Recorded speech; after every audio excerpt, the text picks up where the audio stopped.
चलिए नमस्कार दोस्तों, स्वागत है आपका स्मार्ट स्टडी ग्रुप चैनल पे। जैसा कि आपका एसएससी सीजीएल मेंस का 20 जनवरी का पहला शिफ्ट हो चुका है, उसके कुछ ऑथेंटिक क्वेश्चन जो आपके एग्जाम में बहुत इंपॉर्टेंट हुए उसको लिया गया है। तो चलिए शुरू करते हैं। ठीक है, क्वेश्चन पूरा पूछा गया था आपका 2011 जनगणना में हिंदू जनसंख्या में कितने प्रतिशत की वृद्धि हुई थी, ये पूछा गया था आपके एग्जाम में।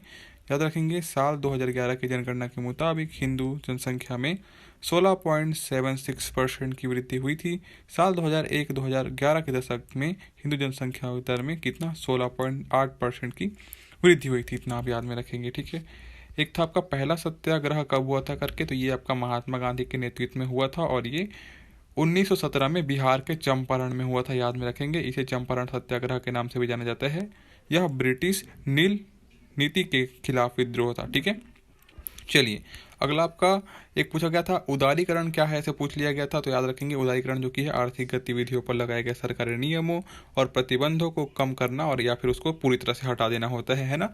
उदारीकरण से आर्थिक विकास को बढ़ावा मिलता है, ये भी आप याद में रखेंगे। ठीक है, चलिए अगला था आपका किस बैडमिंटन प्लेयर ने 565 किलोमीटर की गति से शॉट मारकर विश्व रिकॉर्ड बनाया, ऐसे करके। तो याद में रखेंगे, सात्विक साईराज रंकी रेड्डी ने बनाया था आपका 565 किलोमीटर की गति से शॉट मारकर विश्व रिकॉर्ड। ठीक है, चलो एक था आपका विक्स इंडिया 2024 का थीम क्या था, ऐसे करके। तो इंपॉर्टेंट क्वेश्चन था ये, आपका फंसना था और फंस ही गया कि विक्स इंडिया 2024 का जो थीम था वो था अमृतकाल में भारत को विश्व के साथ जोड़ना था। ठीक है, अमृतकाल में भारत को विश्व के साथ जोड़ना था। इस कार्यक्रम का आयोजन 15 से 21 जनवरी 2024 के बीच में क्या किया गया था। ठीक है, याद में रखेंगे। ठीक है ना, चलो एक है आपका पोखरण परमाणु परीक्षण के समय राष्ट्रपति कौन था, ये पूछा गया था, याद में रखेंगे।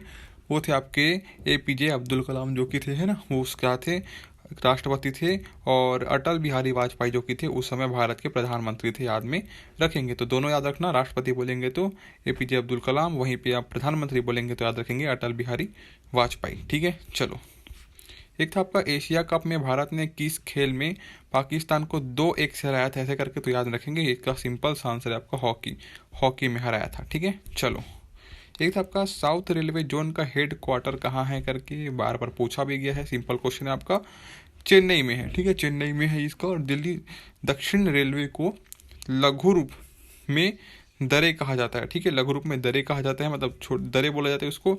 और इसकी स्थापना जो कि 14 अप्रैल 1951 में हुई थी, ये भी आप याद में रखेंगे। ठीक है, चलो एक है आपका न्यूट्रॉन की खोज किस वर्ष की गई थी करके। तो याद रखेंगे, साल 1932 में अंग्रेज भौतिकी वैज्ञानिक जेम्स चैडविक द्वारा 1932 में न्यूट्रॉन की खोज की गई थी। और न्यूट्रॉन की खोज के लिए उन्हें साल 1935 में भौतिकी में नोबेल पुरस्कार से भी सम्मानित किया गया था, ये भी आप याद में रखेंगे। ठीक है, एक था आपका गांधी जी द्वारा भूख हड़ताल, है ना, कौन से वर्ष में किया गया, ऐसे करके। तो याद में रखेंगे, 1948 में पहली बार हैदराबाद में भूख हड़ताल किया गया था।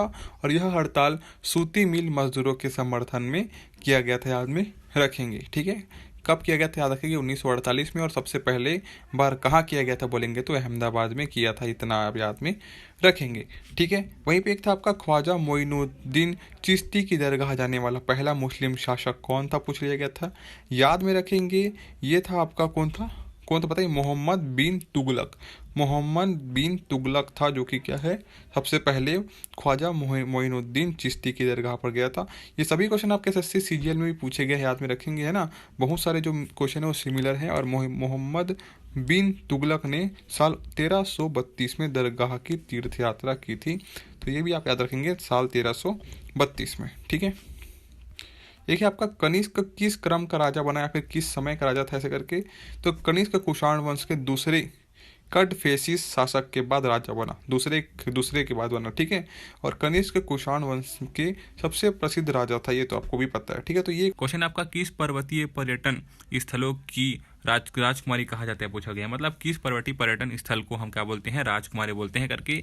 तो ये होगा आपका कोड़ई कनाल में, है ना। कोड़ई कनाल जो कि तमिलनाडु राज्य में स्थित है, एक लोकप्रिय हिल स्टेशन है ना, इसको हिल स्टेशन भी कहते हैं, याद में रखेंगे कोड़ई कनाल को। और ये तमिलनाडु राज्य में स्थित है। पश्चिमी घाट के पनाली पहाड़ियों में स्थित कोनाई कनाल अपनी सूखा जलवायु, प्राकृतिक सुंदरता और हरियाली के लिए जाना जाता है। अपने आकर्षण और प्राकृतिक वैभव के कारण इसे अक्सर हिल स्टेशनों की राजकुमारी कहा जाता है। ठीक है, क्या कहा जाता है? राजकुमारी कहा जाता है आपका हिल स्टेशनों की याद में रखेंगे कि ठीक है। अगले आपका राष्ट्रीय मतदान दिवस कब मनाया जाता है ये पूछ लिया गया था, है ना। तो याद रखेंगे ये आपका होगा 25 जनवरी 2025 को। इस साल तो हम 25 जनवरी 2025 को बनाएंगे, लेकिन पूछा जाएगा किस दिन बनाया जाता है तो याद रखेंगे 25 जनवरी को। ठीक है भाई, चलो अगला है आपका फिलोसॉफी ऑफ बम किसने लिखा करके, या फिर द फिलोसॉफी ऑफ द बम किसने लिखा करके। तो इसको लिखा गया था आपका भगवती चरण वोहरा के द्वारा। ठीक है, भगवती चरण वोहरा के द्वारा लिखा गया था।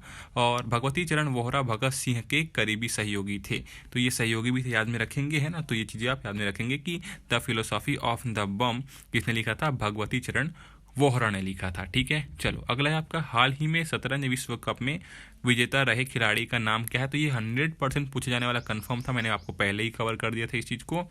डी गुकेश, जो कि अभी शतरंज में जीते हैं। ठीक है ना।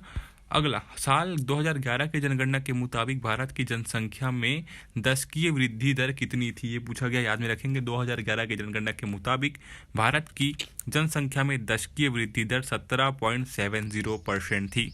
कितना? 17.70% थी। साल 2011 में भारत की जनसंख्या 1.21 या फिर 1.21 करोड़, सॉरी 1.21 अरब हो गई, याद में रखेंगे। ठीक है भैया, चलो अगला है आपका अम्ल और क्षार के लिए आयनिक सिद्धांत किसने दिया ये पूछा गया था। सिंपल सा आंसर आएगा आपका क्या, किसने दिया था इसको? स्वेंते अरहेनियस ने दिया था। ठीक है, स्वेंते अरहेनियस ने दिया था, है ना। उन्होंने साल 1884 में यह सिद्धांत दिया था। अरहेनियस सिद्धांत अम्ल और क्षारों का सबसे सरल सिद्धांत है, याद में रखेंगे। ये पूछा जा सकता है कि आपको कि ये सिद्धांत कब दिया गया, तो साल 1884 में दिया स्वेंते अरहेनियस के द्वारा। ठीक है, चलो अगला आपका कुषाणों की दूसरी राजधानी कौन सी थी ये पूछा गया था आपके एग्जाम में। याद में रखेंगे कुषाणों की जो दूसरी राजधानी थी वो मथुरा थी। सिंपल सा आंसर है इसका।